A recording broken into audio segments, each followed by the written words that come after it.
Welcome to Hot Chips 23.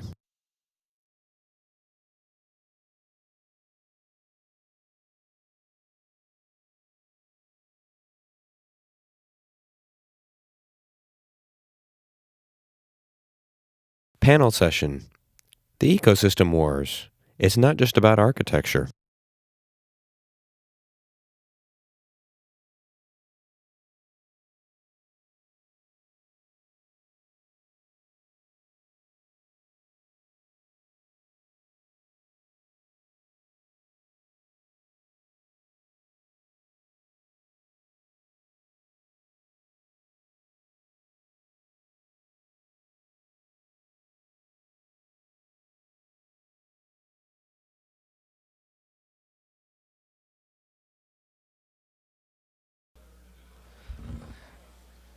Okay, I think we're on Hot Chip standard time here. We're only 5 minutes late.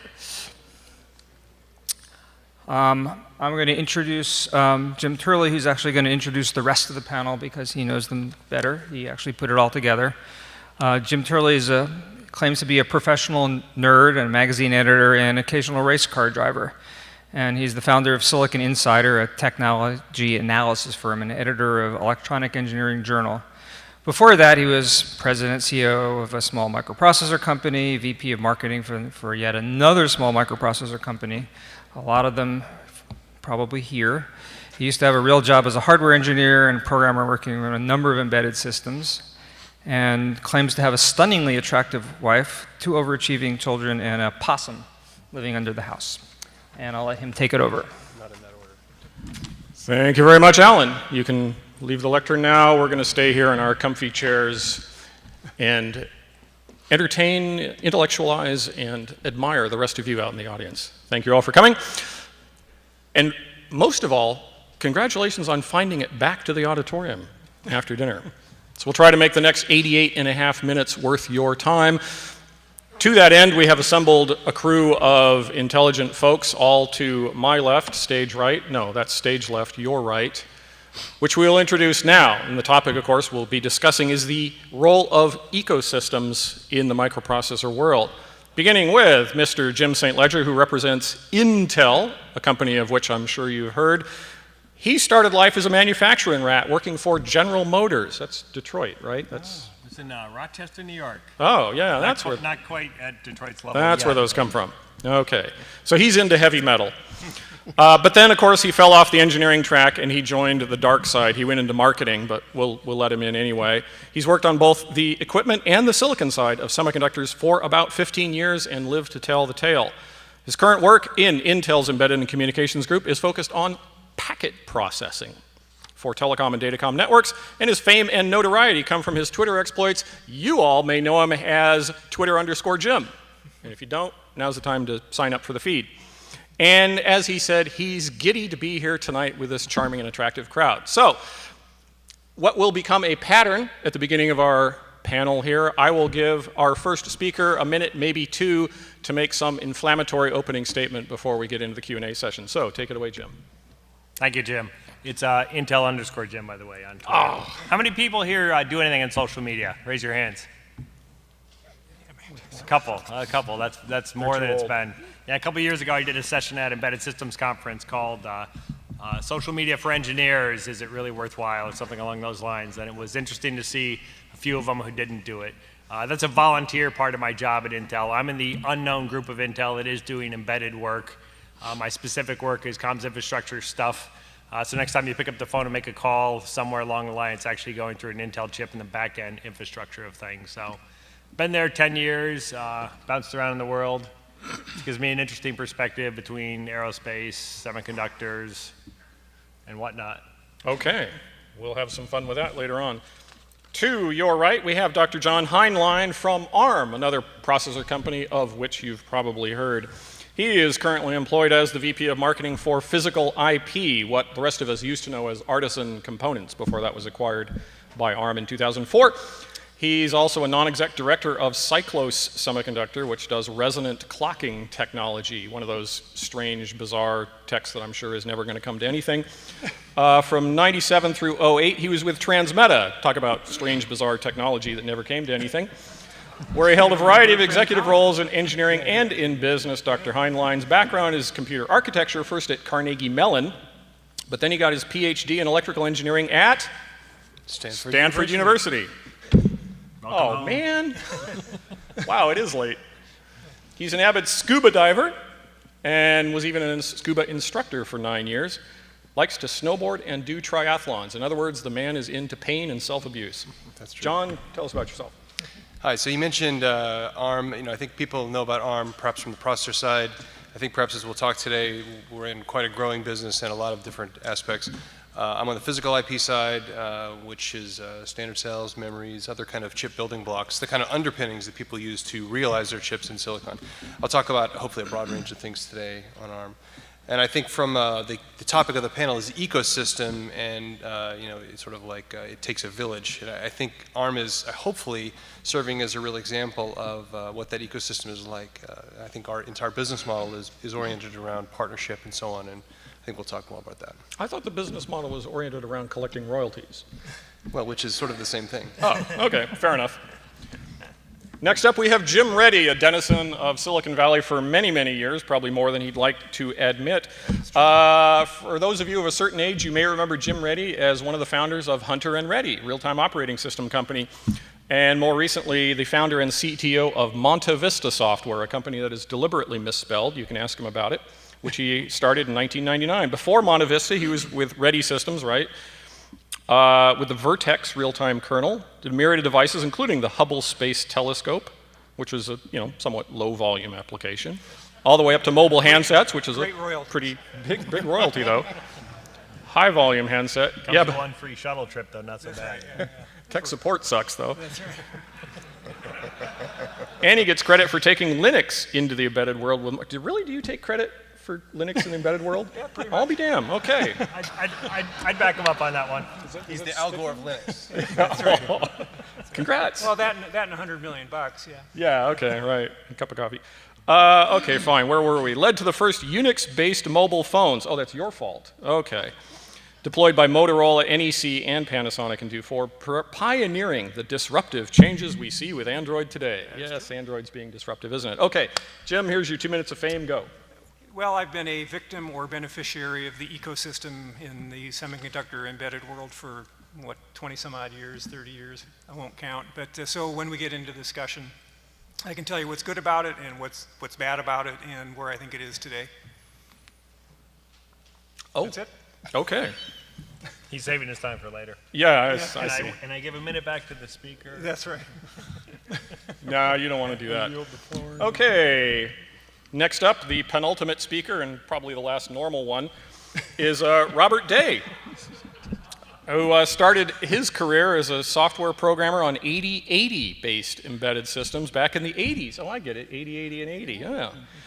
Which used to control huge circuit breakers at London's Gatwick Airport. Wow. Just the idea of British electronics controlling aircraft just scares the hell out of me. After that, he worked on an early version of the X-ray debugger, then moved over into S&M, it says here. I'm thinking that's sales and marketing. Oh, no, okay, it's S&M. Good. I forgot he's English, right? Working I'm not on going to touch these English jokes, by the way. RTOS has included Vertex, Nucleus, Blue Cat, embedded Linux, and LynxOS, of course, with LynuxWorks, his current employer, as well as the embedded tools that go with them. He's a board member of the Eclipse Foundation and now very active in the world of security and virtualization. We'll have to ask what that means. Go, Robert. Hi all. Yeah, it's kind of interesting being up with these guys. I've worked with Jim for many years in the past. I've sold his operating systems and marketed them. And I've worked with ARM and Intel. And yeah, I've also been very much in the ecosystem for a long time. And Jim and I, on the software end of the table, will have some interesting stories to tell. Yeah, we'll get back to the S&M a bit later. You tease. Ooh. Okay, and because we had to have 5 panelists, we also have Nick Tredennick.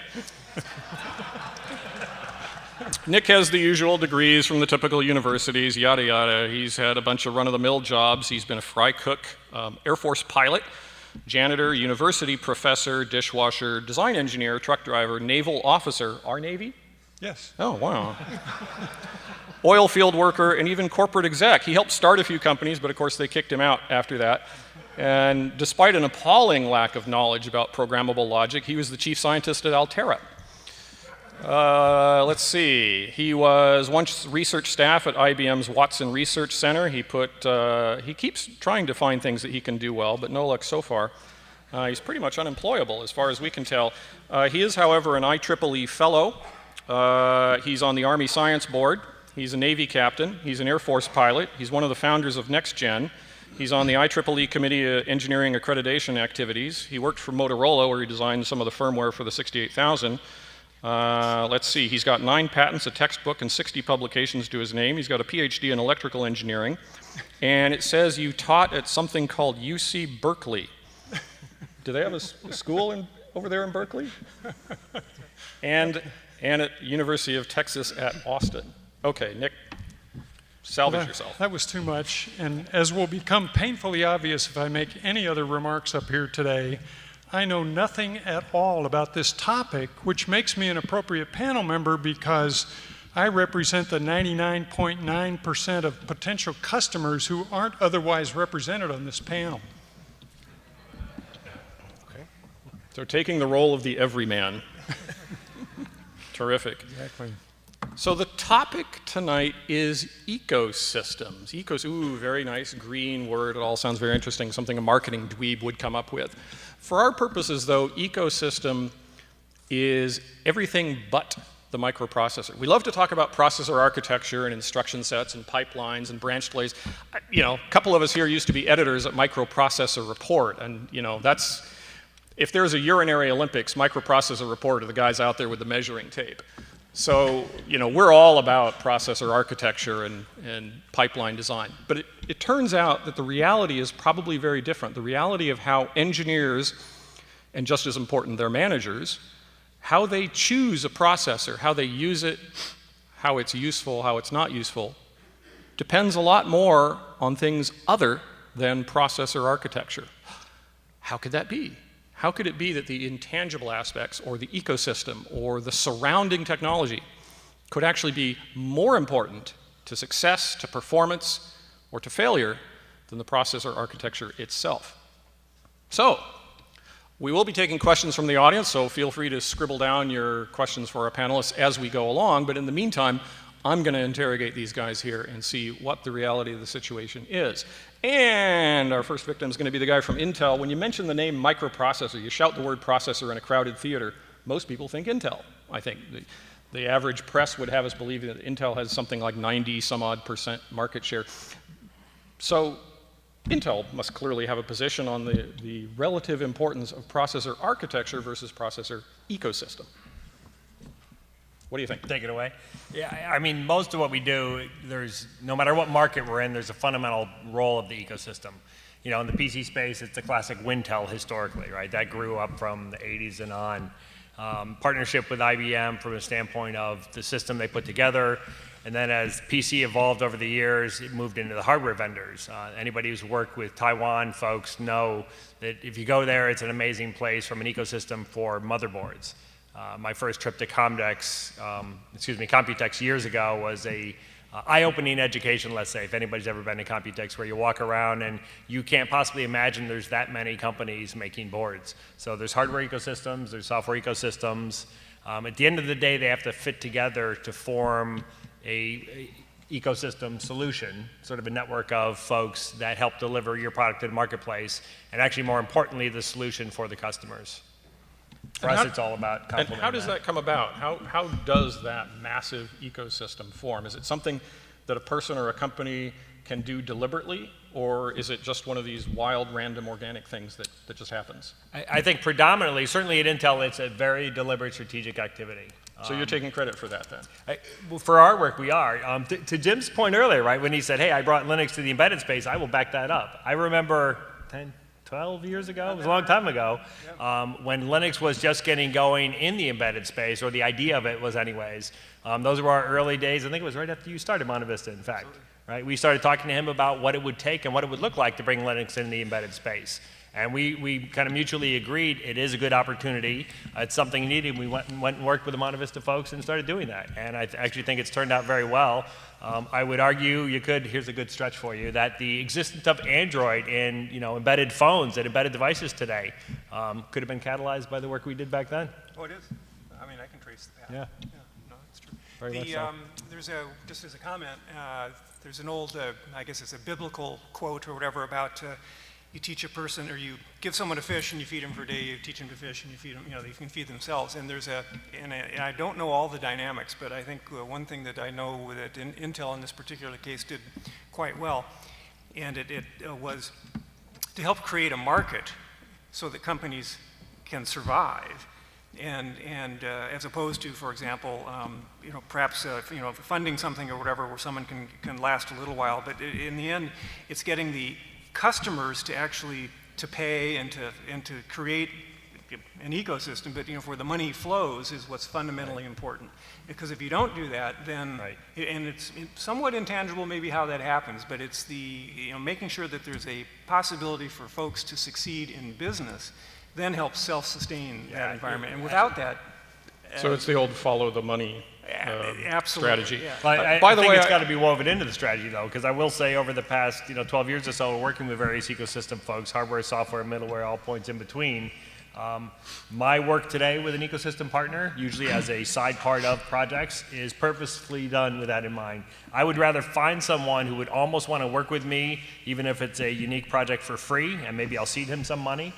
But if all he wants is me to write him checks, the longevity of his success and my ability to scale the work I do with him is severely reduced. It's funny, I have no problem with that. There's one other. I was going to say, Jim, just your little parable there, I heard it differently. I thought it was, if you teach a man to build a fire, he'll be warm for a day. If you set a man on fire, he'll be warm the rest of his life. There you go. Okay, that's correct. Now, there is a formalism of this aphorism, which is called Reddy's rule, which is if a semiconductor company pays me to do something, it's not worth doing. And it ties in exactly what you said, and that is there's got to be a market beyond and that. And that's it's easy to say, it's hard to sometimes find, but that's what we've learned over the years. John, you're with ARM, and ARM is all about partners. And certainly I think ARM has a support ecosystem that's second to none these days. I guess the easy question is, do you agree that the ecosystem is important? But the second question is, how do you bring that about? Again, is it one of these sort of random forces of nature, or was it all coldly calculated from the beginning? Well, it's something that when you have a business model that's so different like ours is, and you joke about partners, and if you don't know about this, let me explain his joke a minute ago. At ARM, we don't call our customers customers, we call them partners. And you can roll your eyes and say that's great marketing bullshit. But the reality is that that's a different mindset that we have, because coming back to the introduction, we make less than half of our money from the fees we collect up front. In fact, the number's going up. So once we ship something, we collect some license fees. When we license something, we get some license fees. And then we collect royalties when our partners, that is, ship it. Busted. So the point is, if our partners aren't successful, we're not successful. So to some extent, that begets an ecosystem just from the beginning. But having said that, just that model doesn't necessarily, in of itself, build an ecosystem. And I think, some years back, I think 5-6 years ago, we started to really make an effort to broaden the ecosystem and build a lot of different partners. Ranging from software partners, design services, middleware, a wide range of things. So that today, if you look at our ARM Connected community on our website, the website today, go to the website right now, and it says there are 800 plus partners. And I can tell you right now, that's wrong. There are 850 plus partners. And if you blink, it'll be 900 plus partners. It's unbelievable how it's skyrocketing. And it's really due to the business model, first and foremost. But other companies have a similar business model and don't seem to have the same success. Well, so obviously there's a matter of scale, right?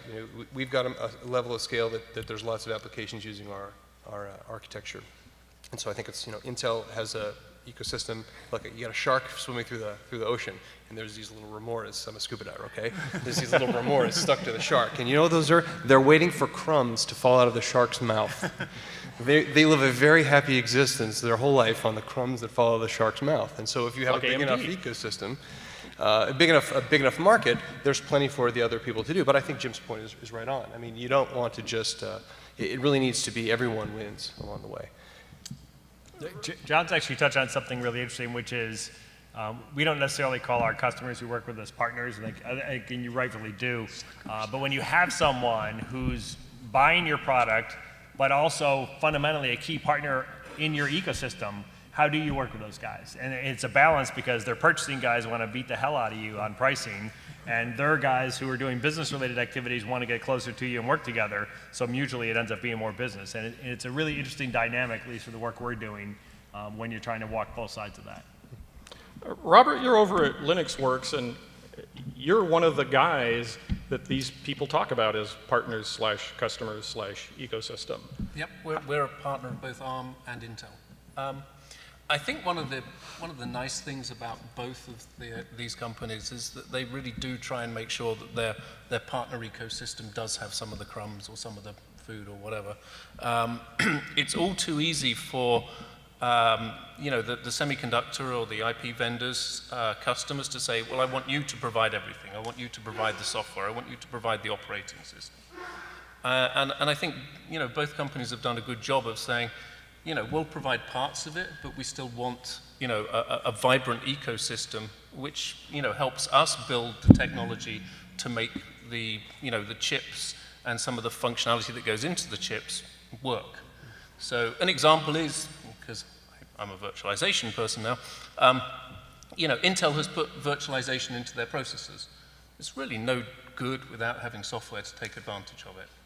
ARM is going to do the same thing. It's kind of an interesting world that we're living in right now, that we rely on some of the stuff that's in the processors, and the processors rely on us software guys to actually, basically promote and make it usable to the end users. So, working with both of these companies, I think has been, good for us as an ecosystem member. And it's not just because they're both sitting here, right? No. Now, just to have fun, what's also true, however, is I think across the board on the major, probably not so major semiconductor companies, every one of them has, first of all, more software engineers than they do hardware engineers, number one. And number two, every one of them has more software engineers than LynuxWorks or MontaVista or even Wind River for that matter. Right. So why do they need you? Well, it's an interesting, it's a very interesting situation. If the semi companies employ that many programmers, and you're right, I think they do have more programmers than hardware engineers, then why are there still third-party ecosystem software companies? Because there's not one solution the market wants. The market wants a range of solutions for a range of problems. And Jim's software is sold in certain markets, and is very successful in certain markets. It doesn't focus on other markets, and so on and so forth. So I think it's diversity, I think. Okay. Nick, you're the closest thing we have to an engineer here. How does the whole ecosystem feel to you? How important is that? So I was trying to think about just what you could ask me where I could sound the least bit sensible. And that wasn't it. And that wasn't it. That was not even nice close. But with respect to this whole topic, I think and the reason I'm on this panel, because I don't know anything about this topic, is that before microprocessors came along, the way that problems were solved was just to build it directly in hardware, and that was limited to hardware engineers. Once we got the microprocessor, we could program systems and make something. And I think we're coming to the end of that era, frankly. And so that what we need to do is move the development systems onto the Xboxes.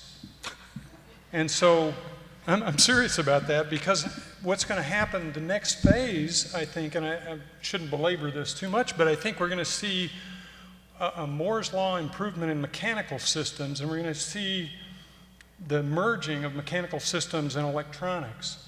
And that has to be done through a gaming interface and the entrepreneurs. There's a whole range of available brains out there that don't have access to these systems now. And we can discuss that in more detail, but... A game interface because it's easier than drawing schematics? Well, the thing that's interesting about game interfaces is that the games themselves are now based on physics-based simulation. And so they're actually accurate. And so when you go to simulate real physical systems, there's a direct correspondence between them, and as everything moves into the cloud, you have physics-based simulators that could be mixing hardware in the loop systems, and you wouldn't know which pieces were hardware and which pieces were virtual.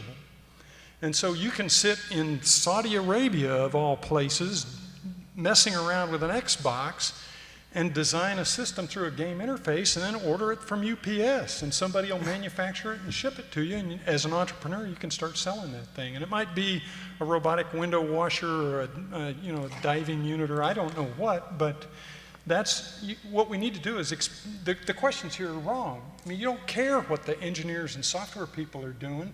You care who are the customers I can't get to right now that I want to expand my systems to. Wow. You're right. You know nothing at all about the topic.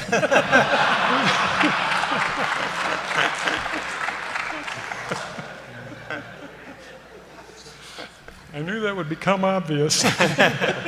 Busted. Meanwhile, John, with ARM, you were crediting ARM's business model for a lot of its success with partnerships, and that's completely fair. At Intel, you made a similar statement about how the partners are important for the ecosystem. ARM and Intel could not have more different business models. They're diametrically opposed business models, and yet you both credit them for your success. It's interesting, you mentioned the Computech, and I've been to Computech quite a few times, and when you walk around, you see a wonderful ecosystem around Intel, for example, and it's at the board level. If you go on ARM's Connected Community, you see a wonderful ecosystem around the SoC level, and other things, of course software as well, but it's one or two levels down depending on your perspective in the stack. So I think what ARM is enabling is diverse chip solutions, and of course the software that goes with that, and Intel is offering diverse system solutions. So I think there's an interesting difference there that I think is one of the reasons that we've had success. Contrary to popular belief, ARM and Intel would not be direct competitors, and you're essentially in different businesses. We're not a direct competitor with Intel. ARM's Our customers, our partners are competitors with Intel. What you do with the ARM core. That's right. And you're doing everything you can to fuel them. We're doing everything we can to make our partners successful in general. But what you're touching on really is frankly what we call the co-opetition. I'll give you my favorite story is, a few people mentioned today, come to Intel Developer Forum, right? September 13th through 15th, San Francisco, tickets still available. Be there. When I walked into the community there, my favorite booth to see is the Freescale booth. And you're like, oh my goodness, what is Freescale doing at an Intel event? Well, they got a whole collection of power chips and power controllers that they sell into that space. So here's Freescale, our partner. Now, when you go to Freescale Developer Forum, you don't see Intel there, right? But this element of co-opetition, I think, exists in, I would argue, everybody's ecosystem. Oh, absolutely. And I think people acknowledge it, they respect it, and there's defined bounds of NDAs and firewalls that you just have to work within. And that's just the reality of it. Your comment on your partners building a kind of a silicon ecosystem, I think is true. On the Intel side, I would agree we probably have less of it, but we also have some of it that's different. And on the co-opetition side, we have a group that makes Ethernet networking silicon, and we also go off and work with Broadcom and Mellanox and lots of other folks that compete against that business unit. And we make chipsets for certain products, and there's other parts that historically have paired up with external chipsets. So there's a lot of this, let's call it nested complexity that makes the ecosystems not quite so simple. And Robert, you had said that LynuxWorks is a partner of both Intel and ARM, plus other processors as well. Right. Does that cause any strain, stress, awkwardness? You Speaking mean of awkwardness, being partners with both of them, or? Yes. No, not really. To be honest with you, every software company wants to be partners with every semiconductor company, and I guess every semiconductor company wants to have as many software partners as they can. And that's the way the ecosystem sort of breathes around. It sort of gets messed up a little bit, however, with stuff like free software. So, Jim and I have both had Linux operating systems that we've provided and sold and supported and whatever. And Linux is probably the biggest disruptive technology to the ecosystem because Intel and ARM both have versions of Linux as well that they support. So then it comes down to a real competition between, you know, the ecosystem and the semiconductor providers themselves as far as what the customer wants to use for an OS. And that's where it becomes a little bit more interesting than whether we can work with Intel and ARM at the same time, because that's easy. No, that's a fundamentally important point. Yeah, that's true. There is one thing, Robert, I'll disagree with you on. So you said how, you know, every software company wants to work with as many hardware companies as you want and vice versa. If you'd asked me 10 years ago, I might have agreed with that, but I've come to sort of laugh off when companies come out and say, our ecosystem is the best because we have 850 partners. Well, I would argue that's way too many. You probably can't manage them effectively, and what you probably have is, whether you acknowledge it or not is different, but you probably have is a tier of your most strategic partners that's a relatively small, manageable list that you're really doing the impactful stuff with. And then you have the remoras, by the way, who are saying, hey, it's a great thing to draft on. I'll get listed as their, you know, logo collection. You guys have seen it. You go to a website and they've got every partner program in the industry listed on there, right? That to me is often the first indicator that they might be a collector remora of things as opposed to a strategic partner of anybody. But my experience has been there's a small set of core guys you do your most impactful work with, and you mutually benefit from that. Yeah, I guess probably the biggest issue with that is that it's not usually, the tiering is not usually shown. So even if you have 800 partners, of which 10 are important, as far as the outside world's concerned, there are 800 partners a lot of the time. So that's the challenge. You're right. What happens sort of internally, or what happens as far as how people really work together, is not necessarily the same as the external view of this. Right. I mean, of course that's true, and obviously, you know, 850 people aren't all created equal. But the reality is, when you look at the kind of the volumes, I mean, ARM has just recently surpassed, I think the latest numbers, 25 billion units shipped cumulative in our lifetime, and it's going up pretty much exponentially at this point. And you look at that number; it's a huge number. It really comes from the fact that there are such a wide range of customers, you know, shipping from very small applications, you know, in little LED-operated torsion control in a tennis shoe, to ranging to very high-end, you know, now getting towards server-class solutions. And so there really is, you know, our business model enables our partners to be successful, you know, somewhat autonomously, and then provides the kinds of support infrastructure at every level of the design hierarchy that they need. I want to come back to a point that Robert made about Linux.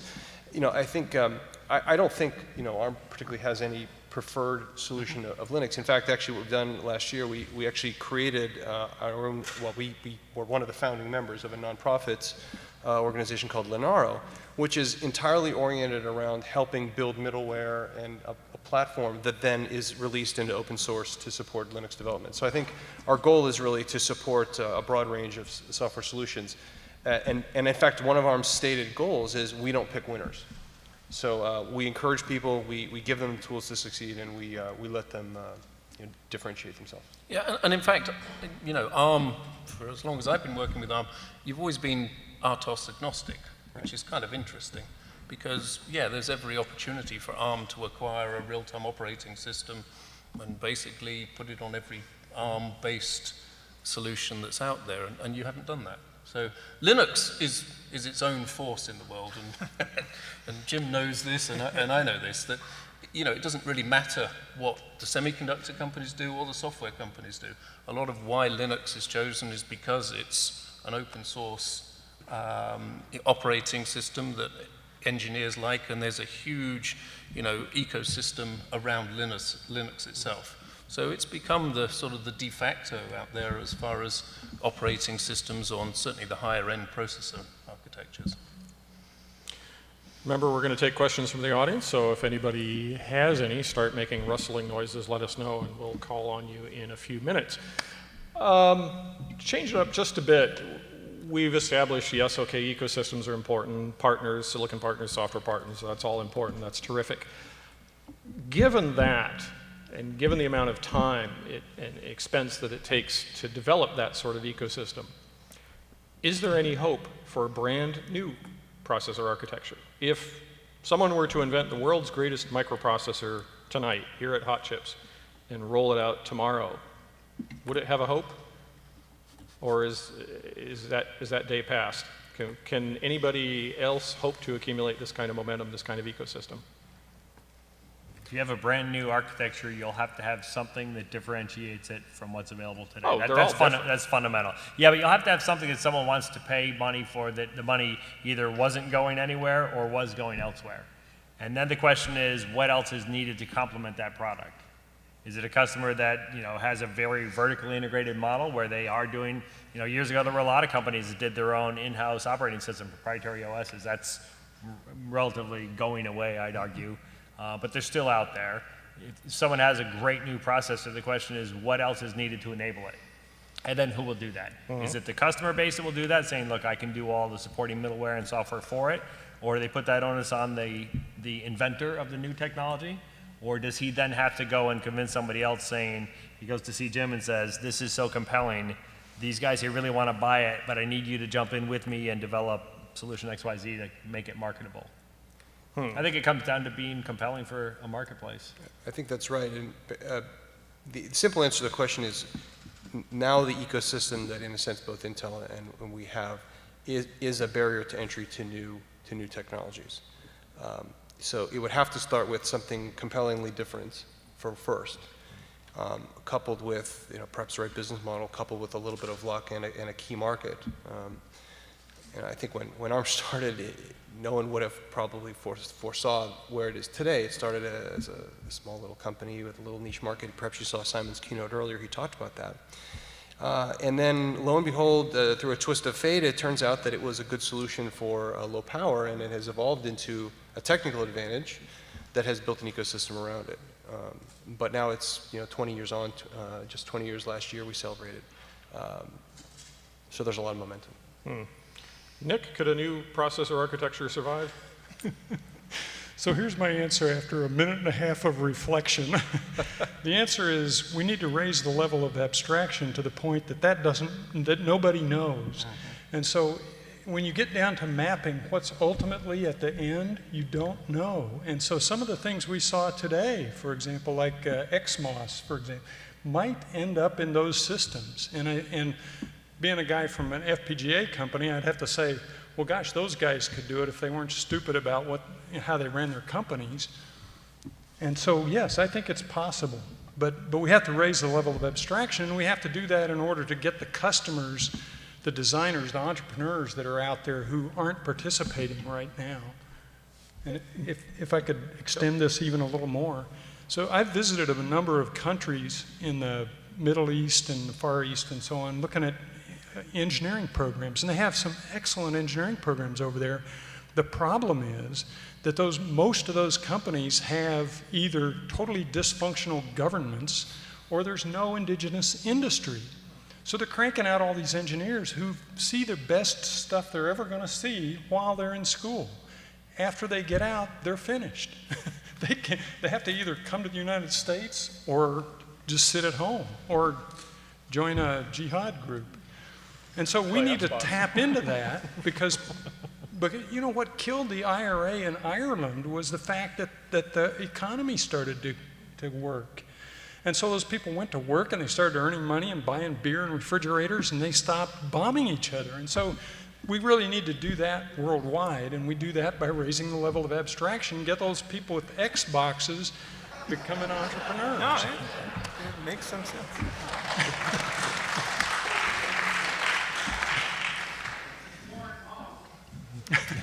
Democratization via capitalism, right? That's it. Actually, you know, there's a pretty good, Apple's a pretty good example of, you know, moving around for better or worse, but, you know, from PowerPC to x86, ARM on the, you know, there's kind of the fusion of everything that Apple's doing. So they're masters at abstracting the underlying architecture. So it's really interesting if you go back to, just for fun, if you want to read a little Apple history, pick up iWoz, it's Wozniak's autobiography. And he talks about the success of the Apple II. And it really came down to, yeah, we thought we had a great, cool tech project, and, you know, it was an uber geek. But then all of a sudden, this community of other add-in peripheral boards made it take off. And that's what really, and I actually think he'd admit it. I don't know about Jobs, probably not, but nonetheless, he would admit that, that's what differentiated him from all the other Altair and the other things that were out there at the time as, quote unquote competition in the early PC market, was then these companies had add-in boards, software apps, and everything else could realize this is just, a base platform. I can add my own secret sauce or ecosystem elements, call it what you like, onto it to help us all be successful. Yeah, I'd like to add to that. Jim, are you still participating here? Oh, okay. No. You're still carry on.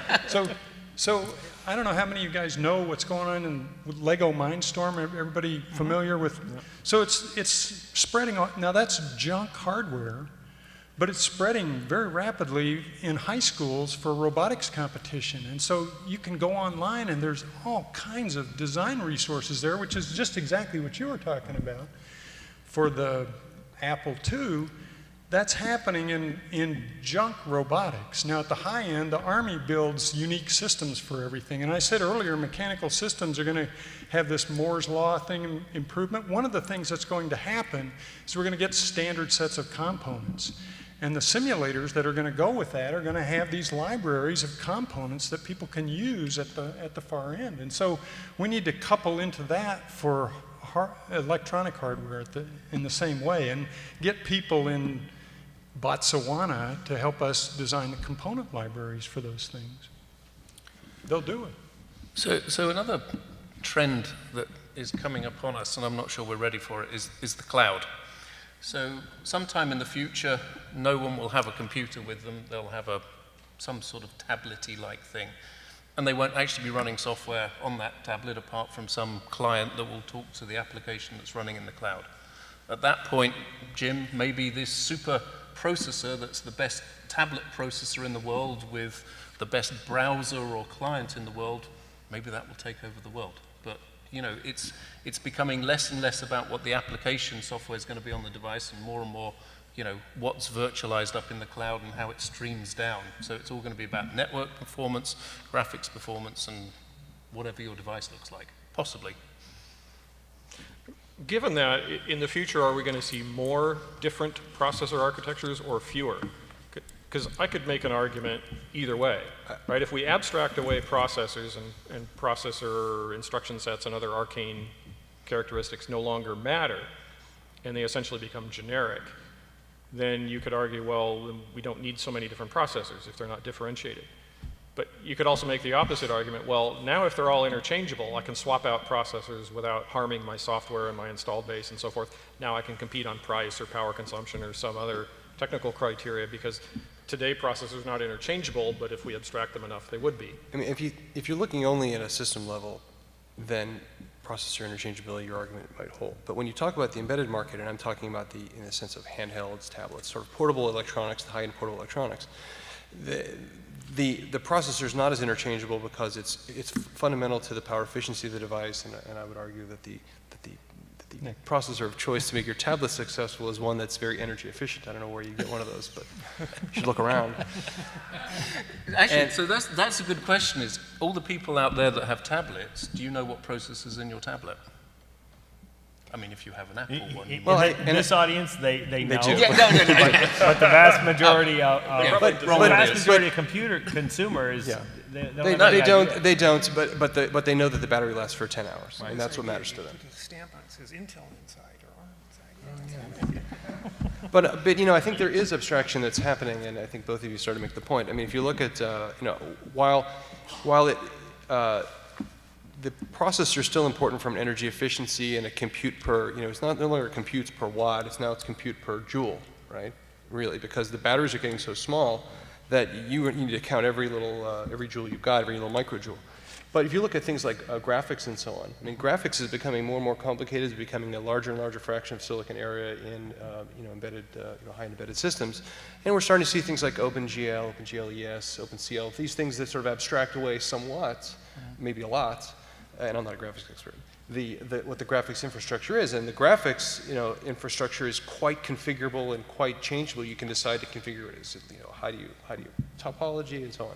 So I think there is going to be things that are different and customized. It may not necessarily be processor architecture, it may be more in other parts of the system.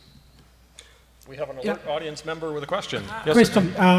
Apart from the performance of a low power, I think that the current processor IT system is not user-friendly enough. For example, the PC or tablet or the smartphone is not user-friendly enough. So do you think any revolution happens? Or if the younger generation getting older, they are accustomed to the existing less user-friendly system? Who's that for? Is it? I'm not going to fall on that grenade. So, I mean, for me, the user friendliness is an interpretation of the consumer, right? A user interface. Yeah. The Microsoft guy said something that I thought was interesting. He said something along the lines of, a good industrial design is something that the users just know. And I interpreted that to say, look, someone earlier, I think it might have been Simon, who said, someone said how first thing you do, you get something, you open it up, you throw away the manual, right? Mm-hmm. If something is designed well, and when you open it up, it's either intuitive to you and how to use it, that's a good user interface. I think there are some devices that have that and some that don't, but I also would argue that my mother's version of that versus my son's version of that is very different, very, very different. And then it's a question of who are you designing it for, right? Is my mother's phone that's one of the big key phones, the same as one that my son's, 10-year-old fingers can type? They both love them, but they're two different, completely different devices. Well, and I think, whether you agree, you personally think that tablets or phones, the current smartphones, are easy to use or not, is something I'm not going to argue with, because I think that they're interesting. But I think when I was at Transmeta, there's a few Transmeta folks in the audience, I see more than a couple of you smiling. Transmeta went into the x86 market because that was where pretty much all the money was, okay? And if you could do something that was Windows compatible, but it wasn't Intel, you could stand to make a hell of a lot of money. We sort of did for a very brief time, but I digress. But then very quickly when you get into the tablets and the handheld, you realize that whether there's Windows on there doesn't matter. In fact, you don't want Windows on there, right? And so the fact that I think that the emergence of tablets has shown, back in the day, we were looking into, in the early days, that we had little things that were sort of tablet-like, smartphone-like, but we were trying to cram Windows on it, and it was terrible. So now you're into a situation where you have something that's not at all like Windows, and it's very interesting and very fresh, and whether you like the Microsoft Windows mobile kind of thing, or whether you like the Apple's version, or whether, they're fundamentally different, and they're fundamentally different in usability that I think, for me, is very exciting. Yeah, I think in the context of this panel, that's a great example of kind of a mismatch ecosystem, right? You took the proverbial square peg round hole, and you should have been looking for something else, but. One was going to just, if you wanted to talk about architecture a little bit, one possible dimension where things might, at least I'm sure all sorts of people are toiling away on this, but in the whole multi-core or many-core dimension, of how do you make things go faster because they can't go faster anymore. We'll be talking about that 20 years from now on this panel, that's for sure. But I think that may be, I'm sure there's all sorts of, at Intel and at the universities, we know that there's all sorts of studies and folks trying to figure out, some other approach than what we've been doing. And I sort of intuitively think maybe that will be there'll be some other kind of other universe altogether that we end up using for computing, as opposed to kind of at some level, everything kind of looks the same today, right? And I presume there might be some potential breakthrough in that area on the thousands and thousands of processors looking different than what we might think of as today in a many-core chip. Right. Very different indeed.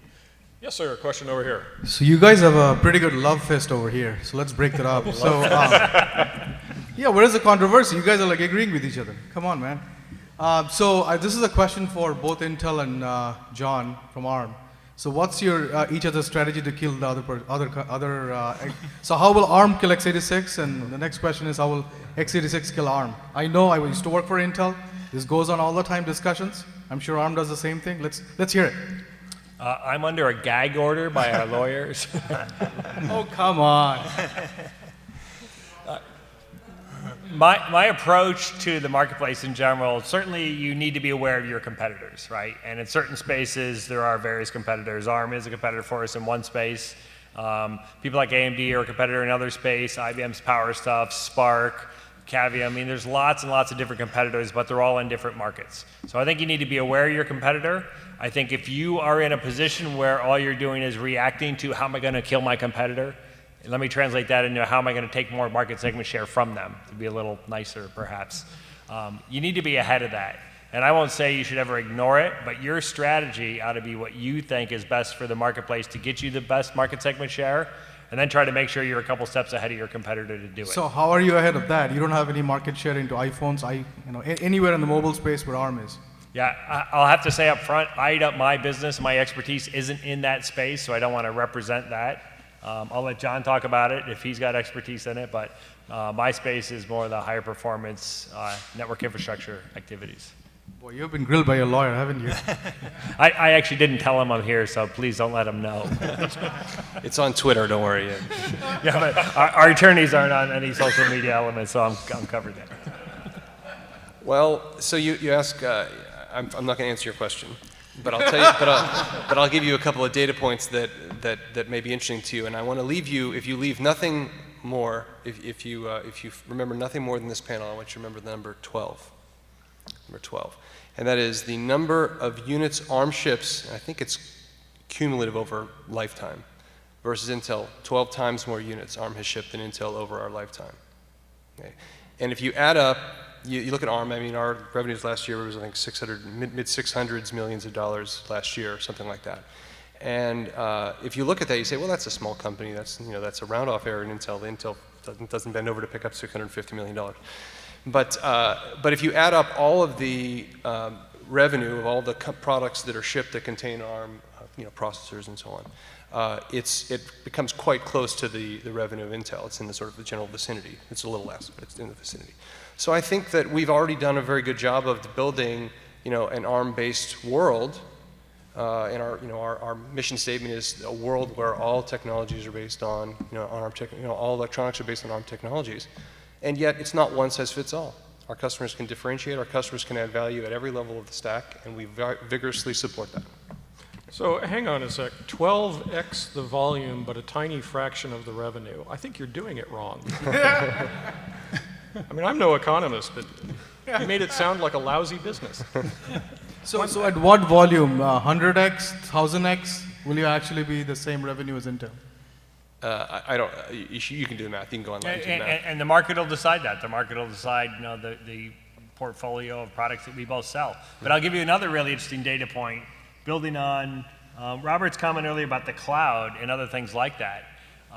There's some data I saw recently that was for every smartphone sold, it's roughly, I think it's every 60 smartphones, there is a Xeon server deployed somewhere in network infrastructure, whether it's data centers or cloud models, et cetera. So there's an example where you're trying to get us to go at each other today from like handset silicon and things like that. And we actually have a tremendous complementary business going, kind of irrelevant of the things each of us are doing with each other, but from a standpoint of as more and more ARM-based smartphones get sold, more and more Intel-based servers get deployed to feed all the data and as we move to LTE networks, IP traffic, into those products. Okay, so I think one thing that's just in terms of trying to pit ARM and Intel directly against each other, but I mean, if you look at it,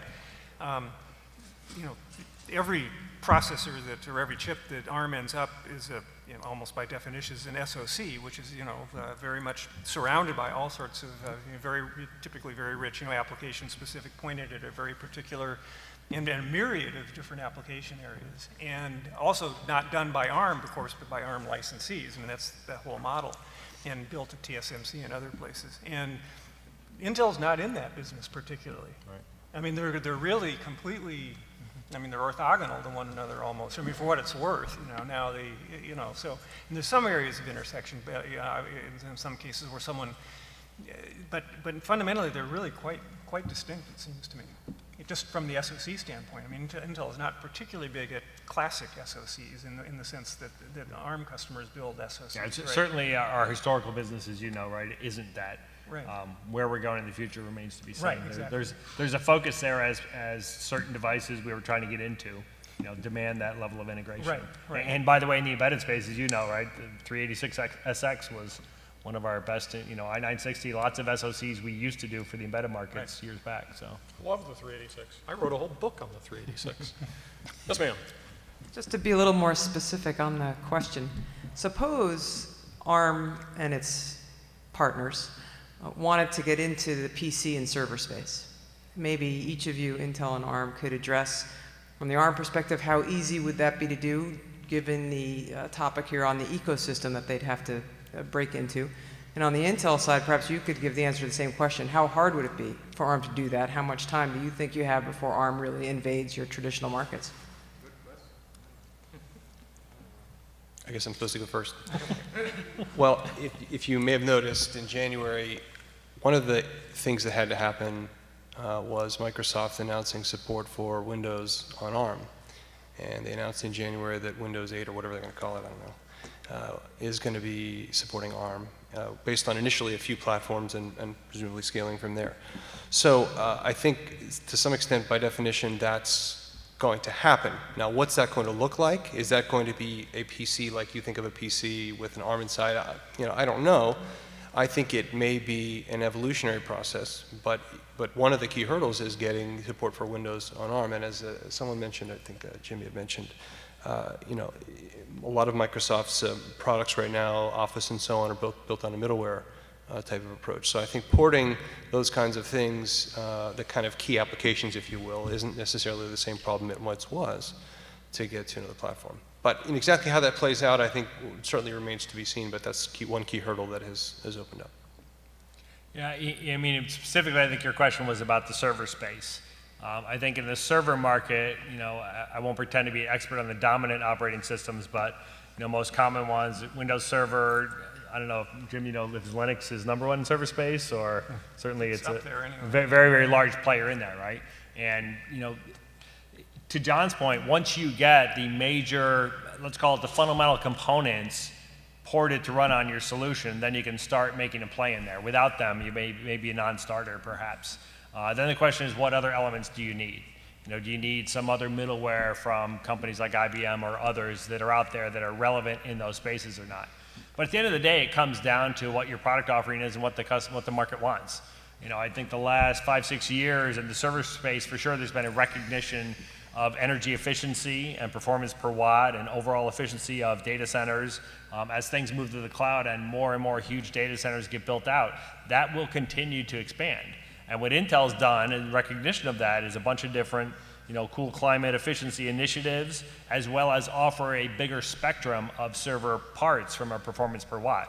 Gone are the days where every Xeon was 120 watts. There's a huge spectrum of those. Go take a look at our site if you want to see, power levels down to 30 watts and much lower ones, of course, coming. Again, stay tuned to Intel Developer Forum, right? I'm sure there'll be announcements there on those, but it's what the market's asking for. So we will go and build those products that they need, and we will try to be leading edge in them. Now, there are other folks, by the way, who come to us all the time and ask for more power and performance, and they're more than willing to sacrifice power. I don't know if there's any hardware guys who have done any work with PicMig, right? In my little telco world, they're one of the standards organizations, and we started out with a window of 200 watts per slot. And I met some of the guys last night and said, yeah, do you remember when, big networking OEM XYZ, they actually designed a 650 watt system for a slot. And to me, that sounds crazy. It's 3x what the spec was, but they wanted the performance in that slot from a density perspective, and were more than willing to deal with the power. And that was something they wanted. So you offer what the market wants. Well, let me come back to the question on servers, because I covered one half. On the server space, the problem is a little bit different. I think on the server space, until recently, we didn't have a processor that really had the absolute level of performance you need for servers. And last fall, with the launch of our A15 processor, we do. It's multi-core, up to quad-core, clusters of quad-core. So it has that. And second, if you look at what has to run on a server, at least for certain server applications, it's there's a handful of things. You need Linux, that's by far the dominant. You need MySQL, PHP. LAMP. It's the LAMP. There's an acronym, right? And all that stuff runs on ARM today. So I think it's a question of how long is it going to take to get us in the server market? What's that going to look like? It's not for me to say. All righty, right over here. Mark Augustin from Samsung. So ecosystem wars implies competition of ecosystems in the marketplace, and Jim and John, going back to your two ecosystems respectively, could you elaborate on how innovation takes place within your ecosystem that each of you is controlling, and how do you manage that to then create this competitive advantage that you're hoping to have in the marketplace? growing innovation within the ecosystem. Ideally, it comes from the ecosystem itself, right? I would say it starts with sharing, you know, I think the best answer probably is this is where NDAs become crucial. I'll speak typically from Intel. We have a tiering of different NDAs, right? The highest level is internally, you don't even get to see the information, and it works down to, you know, almost anybody can sign an NDA and get to see this stuff. And then there's a couple tiers in between.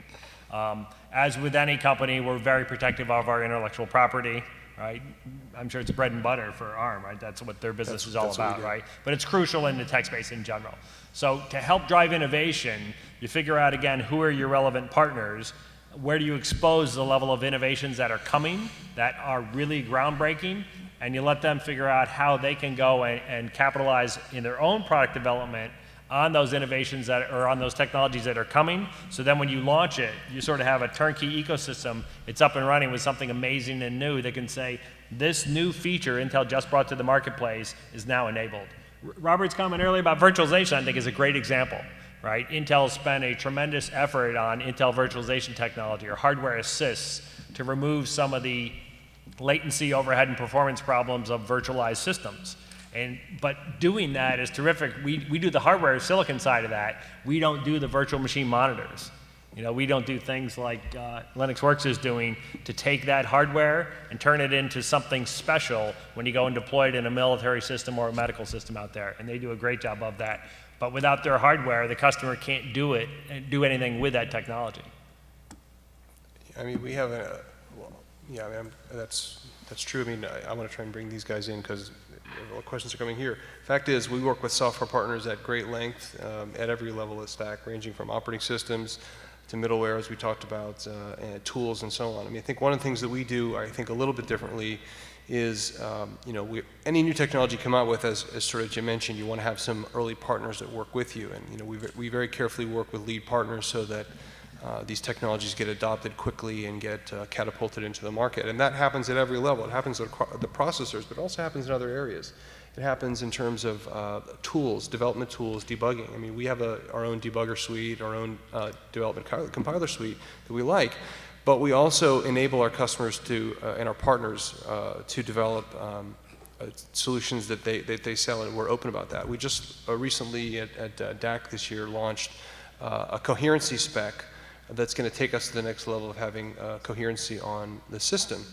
And the same day we launched it, we said, well, here's our solution to accelerate people to market. It's a certain product, the CCI 400 Cache Coherent Interconnect. But we also have the spec available, which is available for license for free. So you have to sign a license agreement to protect us. But then you can innovate and develop compliant peripherals, compliant bus interfaces, switches, and so on. So we're really trying to seed the marketplace with a very low barrier to entry to develop a rich ecosystem of solutions at every level. So can I interject a different question? Because I think one of the problems that we're having, for me, Nick has the key point here, which is we get so preoccupied with the present gorillas of these two ecosystems that look like they're imminently going to collide, that we fail to pay attention to the fact that maybe the most exciting thing in high-performance computing today, as opposed to IBM, are what people are doing with PlayStation 3s to build supercompute clusters at places like Brigham Young University. And Nick's point, even better, is like, while you're not paying attention, the most exciting thing to the young generation is, wow, what can I do with these PIC microcontrollers, or the Lego thing, or, you know, how can I hack my Linksys wireless router because it's got Linux on it to build a home barbecue controller, right? I mean, didn't I see you at DEF CON? Weren't you there? I was not at DEF CON, or at least I can't acknowledge it. No, but so I think Nick's actually got a really important point there, because we get so preoccupied with the current. I mean, it's sort of in the old days, it used to be if you wanted to build a computer, you had to be IBM, because you did everything from the level of the electron up to the application. And what was really cool actually about what Nick did in introducing the 68,000 is suddenly you've commoditized, you've introduced a commodity that's accessible to all these people who can now start building systems out of them. And at first you sort of go, oh, these personal computers, you know, those aren't really serious. And the next thing you know, this graduate student from Stanford builds this this thing called the Stanford University Network Workstation, and the next thing you know, it's a $10 billion company, right? And it's Big Blue of the third generation. So I think it's really important. You made 2 points, actually, Nick. One is, I think this thing about disaggregation of building systems and, commoditization of these different components is what enables people to need these ecosystems, because there's going to be a lot of different players, right? And a lot of different potential markets, different ways to put them together. I'm sorry. But the second thing that you said that was, I think, incredibly important is, how many people are doing operating systems work anymore? I'm one of them. How many people are designing CPUs anymore? It's so rarefied a space. Yeah. And this thing about raising the level of abstraction,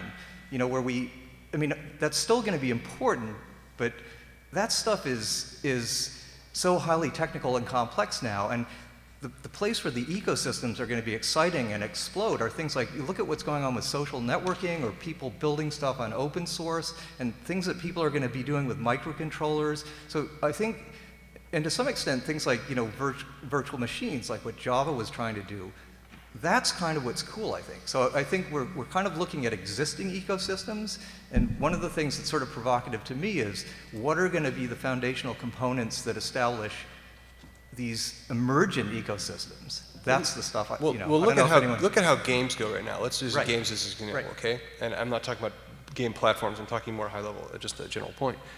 You have these game providers that have a game engine. First it was the Doom engine, and then there's lots of others that are more successful than that. But it's a platform that you can build a game on top of, right? So that's one level of ecosystem, opening up an entire new market that didn't exist, and they don't have to design software or any other platform to get there. I think that's very exciting. So we actually had the same thing happen with development tools. So the whole Eclipse platform that came in, that I was sort of part of for a while, that just changed the way you had to worry about software development tools for process development, because all of a sudden you had an IDE, you could plug stuff in, everybody had exactly the same look and feel, with a couple of exceptions. And yeah, all of the kind of companies represented here have been involved with that as a platform, open source, and basically had a business model that allowed people to build their own products on top of it. It's fabulous. But doesn't that also lead to some homogenization and vanillification, if I may, of the tools, of the architecture, of the programming? We've removed defining characteristics. No, it made the things that were sort of mundane jobs consistent. All right. It allowed people to still build the best compiler or the best debugger or the best chip optimization software or whatever. They just didn't spend a lot of time on the user interface. That's the whole thing. They spent it on the guts of the debugger, compiler, or what have you. Well, just give an example.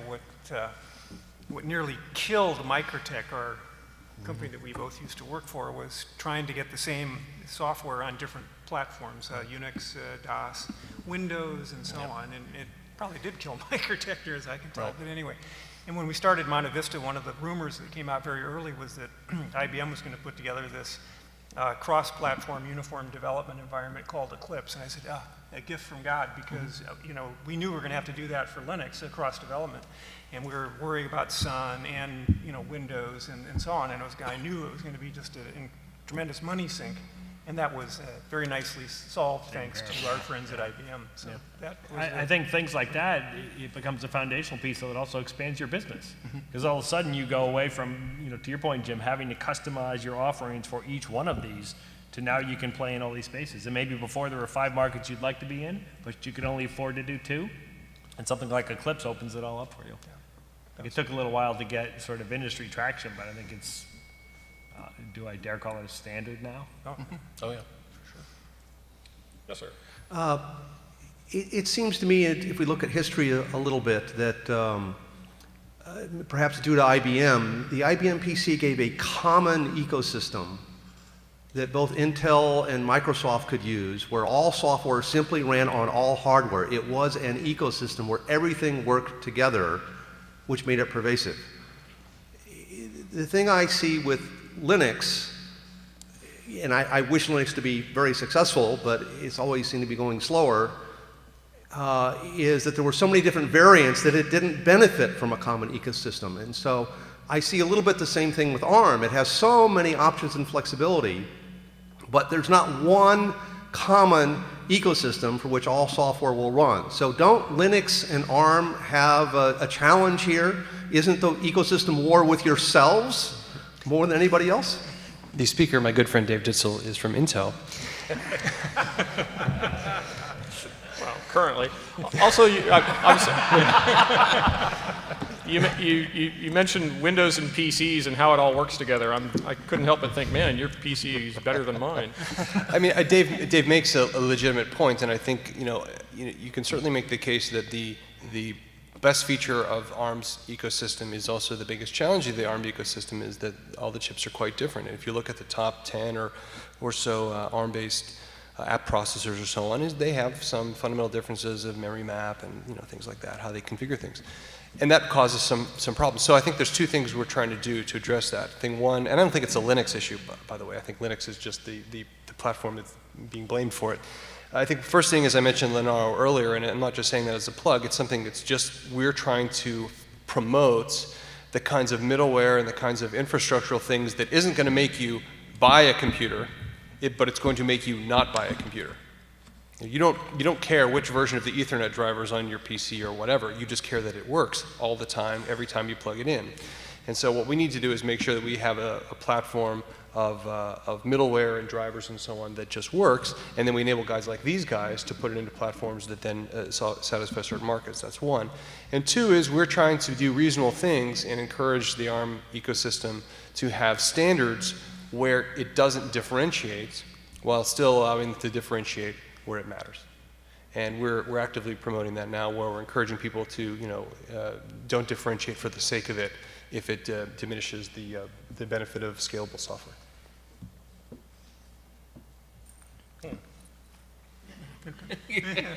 They agree. I was going to say the only comment, I guess, is that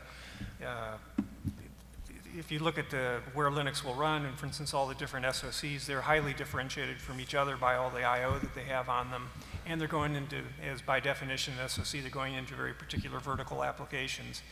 So I'm not so sure that in fact, in our own experience in moving stuff around across different ARM chips and so on, that's not the barrier. In other words, the Linux software and its middleware pieces and so on are, if anybody on the face of the earth has probably ported to different architectures, x86 ARM powered PC and so on, MIPS. That's not the thing that slows us down, or whatever. So there's fragmentation at some level, but it's actually not, and it's not a worrisome fragmentation. That's not it sort of is by the nature of how the chips are used, I guess I'd say.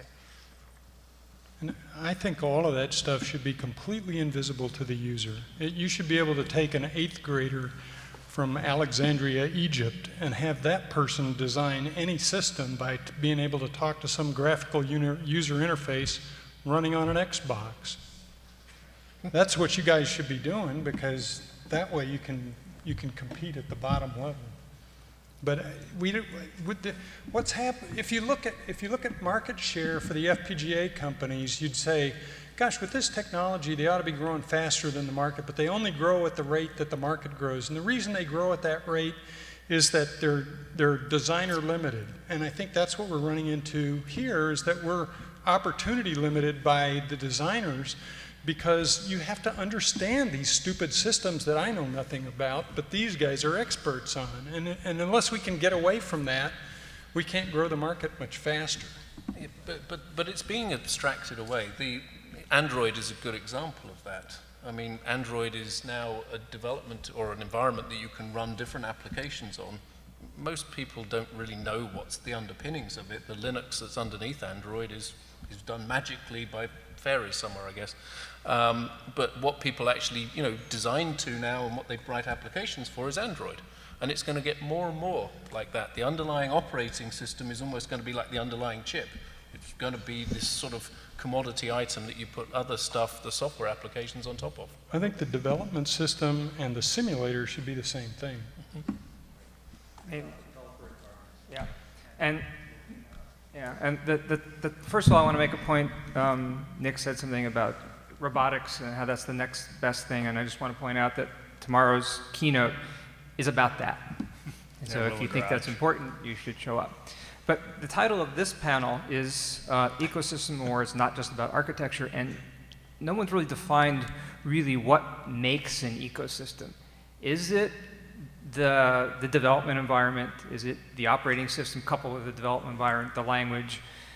It's not just the instruction set architecture, it's all this other stuff, and it's the relationship with your partners or customers.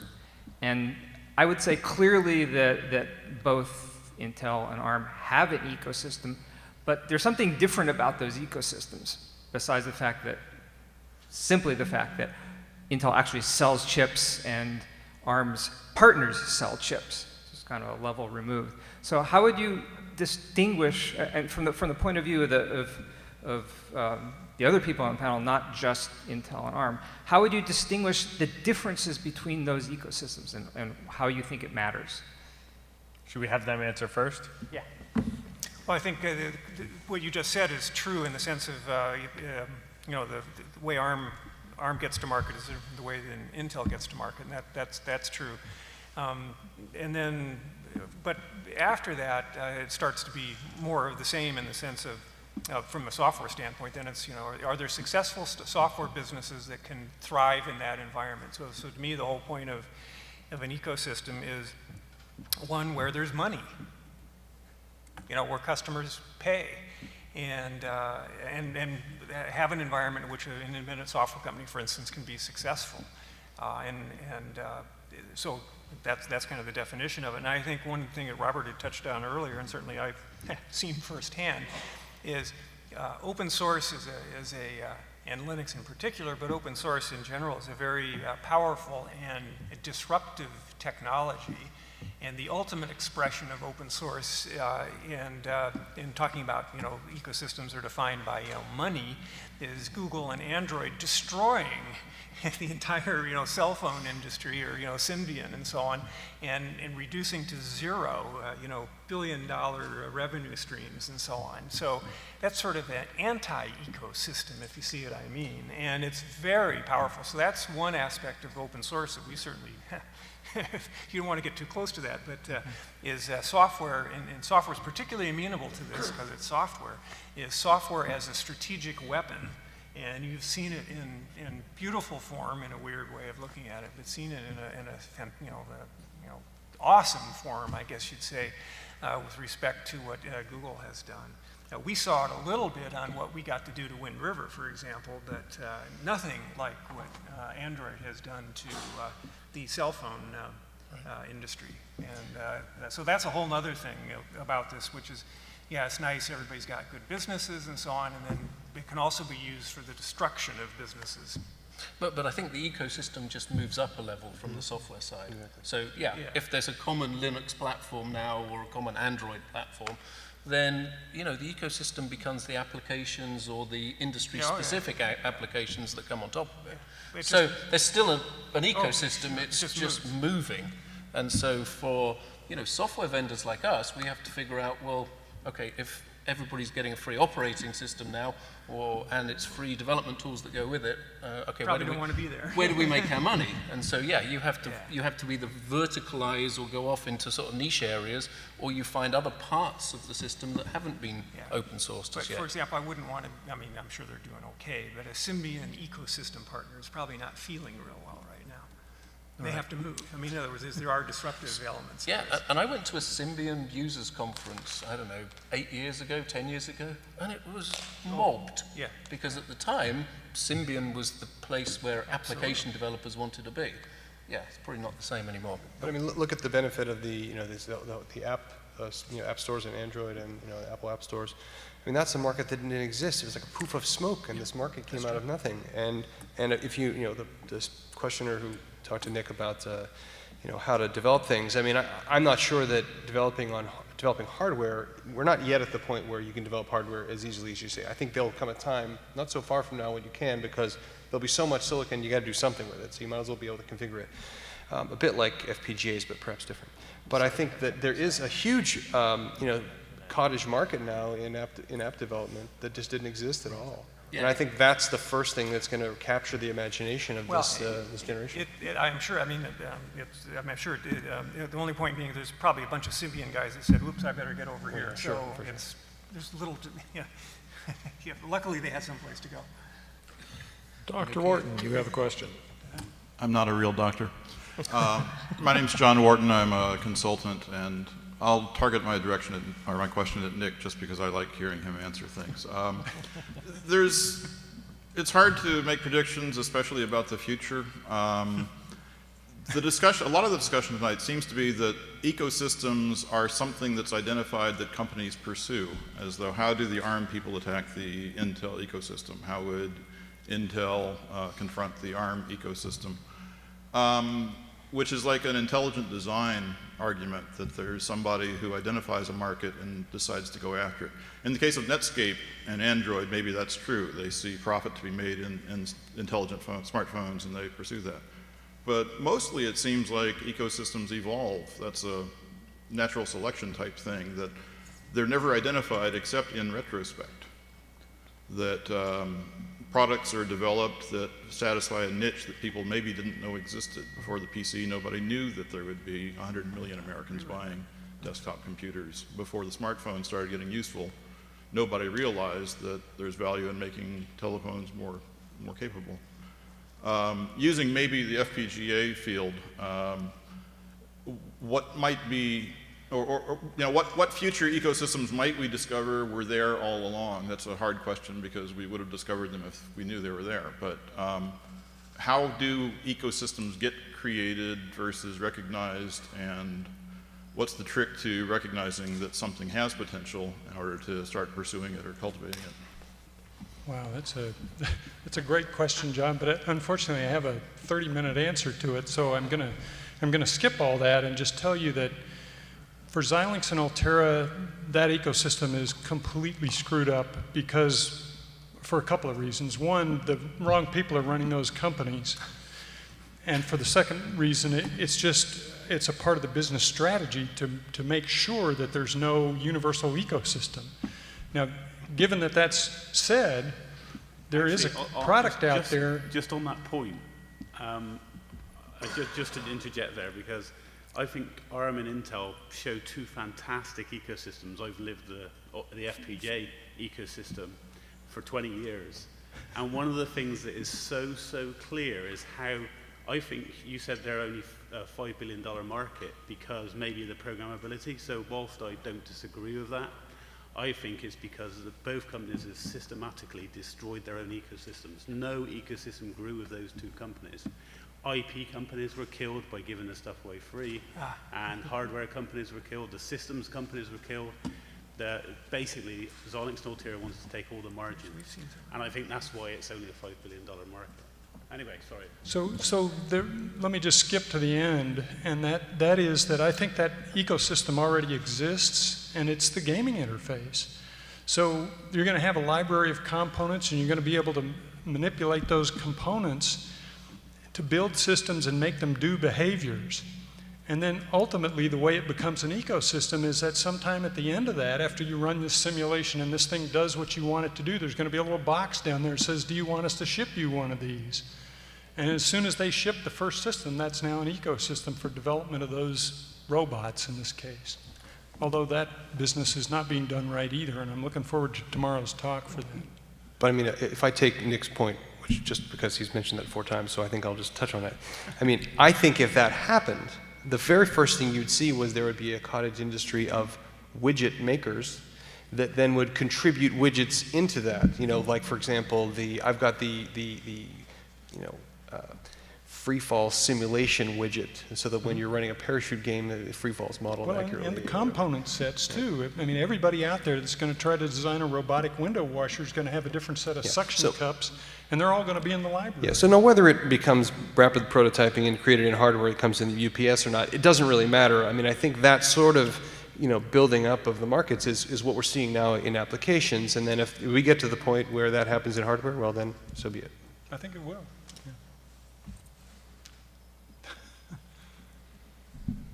Guri Sohi, University of Wisconsin.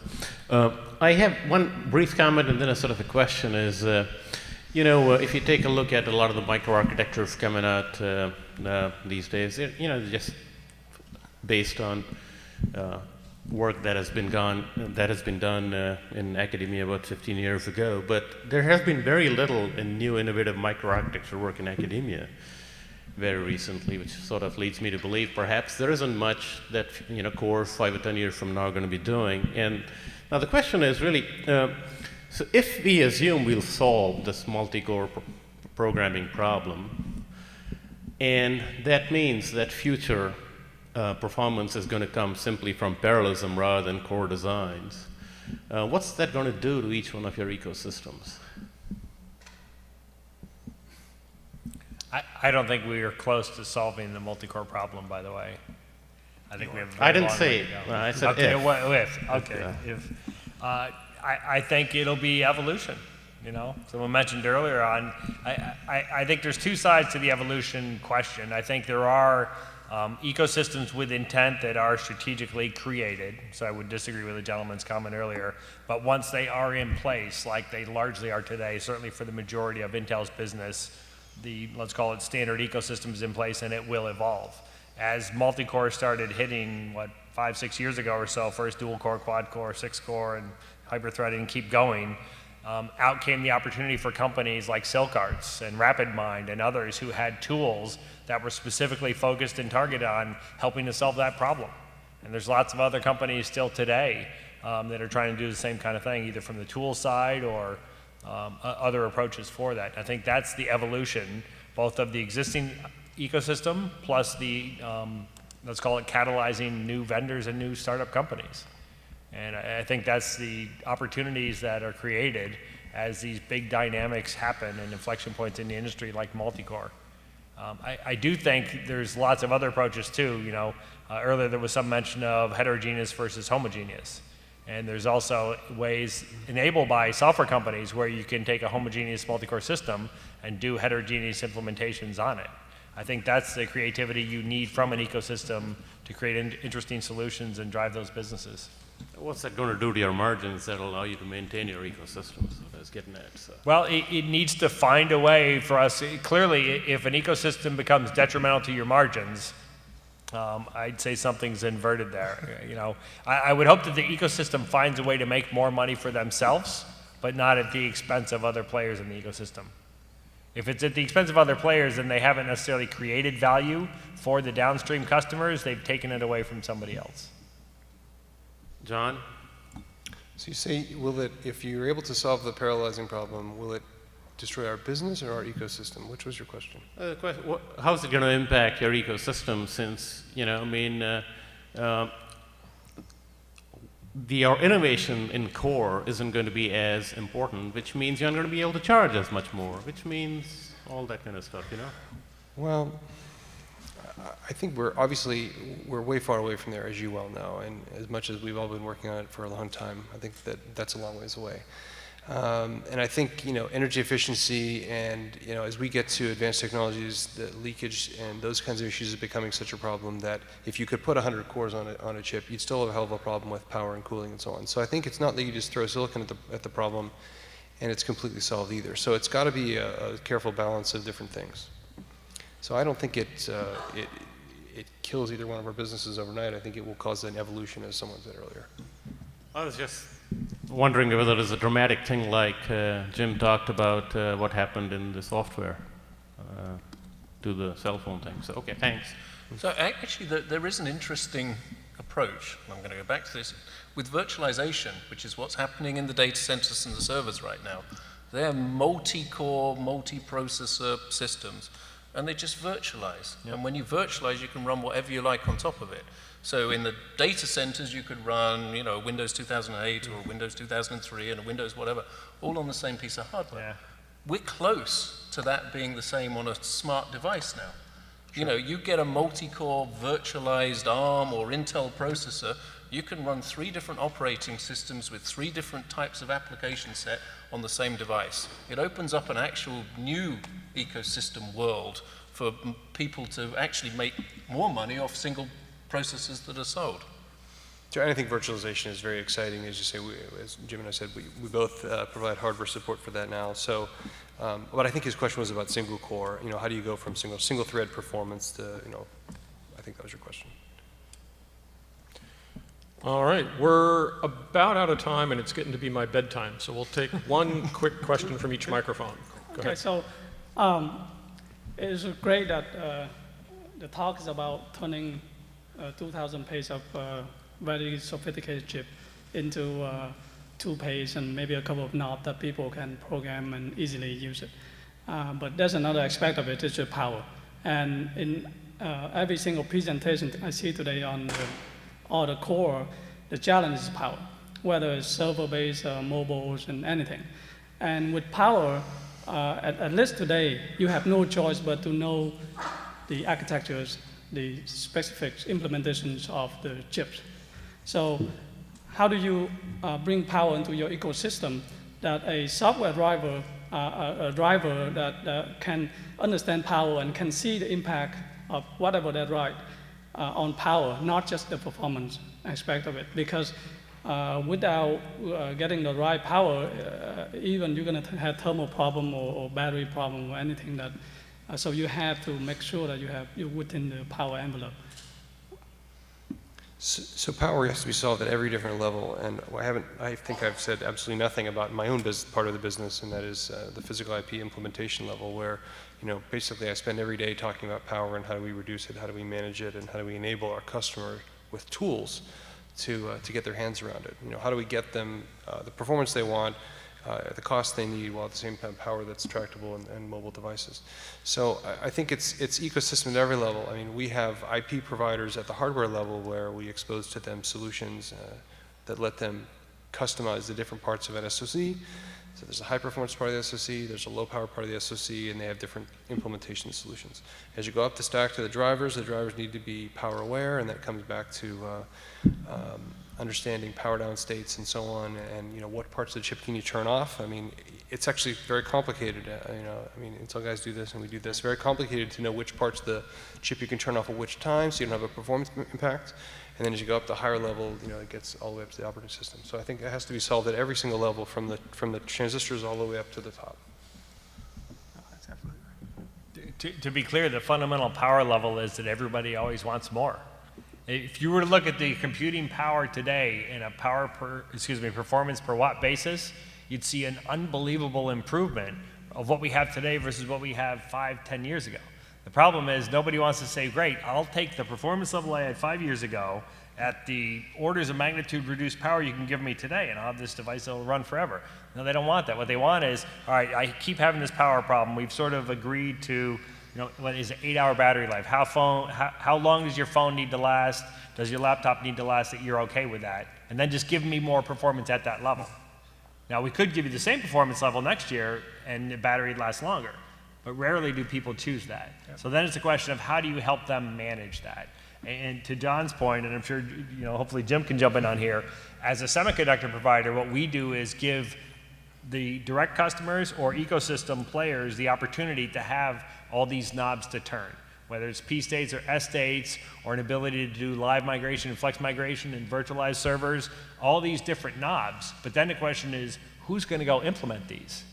If you're taking your device directly, and again, you're maybe a vertically integrated large OEM, you can do all that work yourself. If you're not, you're going to look around and say, where can I buy a piece of software from someone who can automatically manage that, and they give me a little pop-up window and I adjust the knobs based on what I want to do. With an Xbox gaming interface. Yeah, so one thing is in a closed phone system, you know, go back 5 years ago, where you cannot download apps and things like that, it's easy for the manufacturer to control it. But today, take the iPhone, take any smartphone out there, you can download app from anywhere developed by anybody in the world. And just one line of code in there that can not turn off clock or power or whatever, and they can rule the entire power envelope that phone was designed for. So how do we allow the software developer to be able to gauge the power impact on the applications, and bring, without knowing the specific implementation of the chip itself? If you're familiar with Cadence and Synopsys, you know, they each have these power standards. I'm not answering your question, I'm answering a low-level question, but, you know, there's been an effort to try to express power and express power down states as part of the fundamental primitives. And I think that's a very valiant effort. I think we're only at the beginnings of where that's going to go over time, because we need to be very power aware in everything we do. But I think that's happening at the hardware level, and I don't think it's happened at the software level. I don't think there's anything on a smartphone, in your control panel you can say, do you want to send me notifications? But what you can't say is, do you want to shut off when I'm not using you? But if someone is an app developer, I'd like to see that, because my iPhone to the last few days wasn't lasting more than 4 hours. So if you give me a button that says optimize your battery now, and it shuts off my 3G and shuts off my data roaming, so I don't have to manually go and do those, I'd love to have that app. Get an Android phone. Yeah. I can't talk about hacking the iPhone. That's not allowed here. Question here, a quick one. So, I'm Mirza from Aurora Boreal Software. So, there seems to be a lot of love on the Xbox side, so let's balance it out a little bit. Having worked on the PlayStation 2 and the PlayStation 3 personally, one of the things that Sony did twice was really innovate in terms of heterogeneity in the chip, both with the motion engine, which had multiple vector units, right? So it had scratchpad RAMs, and then with the cell chip, where the SPUs were non-coherent, they're not coherent and not cached, right? There were explicit local storage. You had to move data in and out.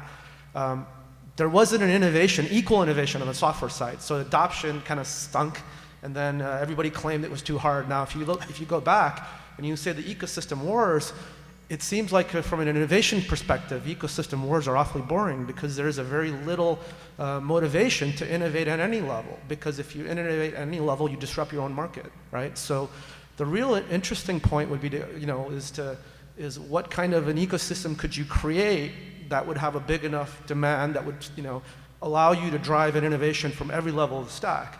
Because if you look at from our perspective, you guys talked about your new coherency protocol, right? And there's people in the audience, I'm probably one of them, that think that's not necessarily a great idea. So given the fact that multiple vendors are all doing these kinds of coherency between the CPU and GPU, is that really for adoption on the programming model side, because the programming model people aren't innovating enough, or is it really an innovation at the hardware level? I think that the last comment is probably a topic for a panel in and of itself. But I think my personal experience, having come out of Stanford, where my study was in scalable, cache coherent, shared memory multiprocessors. By coincidence. Is that a setup call? No. But I think the reason we did that, and I encourage you to read the myriad papers on that topic, is because message passing is damn hard. And hard from a programming model perspective. It's hard from a programming model perspective. So that and means it's there's hard enough not happening at the programming model perspective, meaning an opportunity. And that comes to Guri's question, and the lots of research that's going on in parallelization and problem decomposition and such. And it's there's no magic bullet. Maybe we should be just doing data flow machines. I always thought that was pretty cool. See, I knew I'd get him with that one. Any Intel? Anybody else? Nope. Yeah. Okay, off you go. Okay, coming back maybe to the topic of the panel, at least as I perceived it, I think the concept of war is probably misguided. If that's what you think is happening, you're probably going to be unprepared for what's really happening, which I think is maybe convergence or merging. So, and that can, you can talk about this, moving that level of abstraction up, that's part of it. But I think a talk today from Micron kind of gives a glimpse into the future, at least as I've been waiting for it to happen for the last 10 years, and I know Nick shares some similar views, but there's no reason if you're going to do chip stacking, there's no reason you can't just decide to put an ARM processor instead of an x86 processor in there, right? I mean, there's thermal issues and there's all kinds of testing issues and there's stuff to be solved, but it seems to me that that these ecosystems that you perceive to be at war are actually going to be merging whether you like it or not. I just thought I'd just throw that out and see if you have any comments. If we had called it Ecosystem Kumbaya, would you have come? I think you're right. I mean, a lot of components in an ecosystem are complementary, right? Our software panelists here talked about supporting multiple silicon architectures, and both of us silicon guys are working with the software guys, right? So, whether it's swapping out, one ecosystem component for another, there's a lot of cannibalization is probably the wrong word, but certainly opportunistic maneuvering across an ecosystem about where the best place for them to spend their time and their money to maximize their own business. I think Alan, maybe it was Alan that asked the question, no one's defined what an ecosystem is, and I think an ecosystem is the stuff around your product that makes your product a product at the next level. Yeah. Right? It's kind of from your product here to the end consumer to a here. solution. If there's any point in between that adds value to it that someone down here will pay for. So I mean, your point about and makes money. Yeah, yes. Your point about stacked die. I mean, stacked die is very interesting, and it's going to clearly be a force in the future, and it's going to solve a lot of problems we have. Mixed signal doesn't scale to 20. You can't have the kind of solutions just blindly scaling. So I think stacked die is going to create a new ecosystem, where it's going to create an ecosystem of interchangeable parts, where now somebody's going to have a industry standard baseband socket, MIPI or whatever, packaging guys and lots so of that stuff. you can innovate at different levels that you can do today. Today the ecosystem around ARM is around SoC blocks that people put on one SoC and fab at one place, but maybe in the future it's going to be a chiplet, and that's a new kind of ecosystem. And there you have it. We have made that much progress over this evening, so I want to thank you all for your time. I'm sorry, Robert, we didn't get into the S&M, but maybe at the after party. So thank you for all of your time, and thank you to our panelists, Nick Tredennick, Robert Day, Jim Reddy, John Heinlein, and Jim St. Ledger. Thanks very much. Enjoy your evening. And Jim Turley. I have a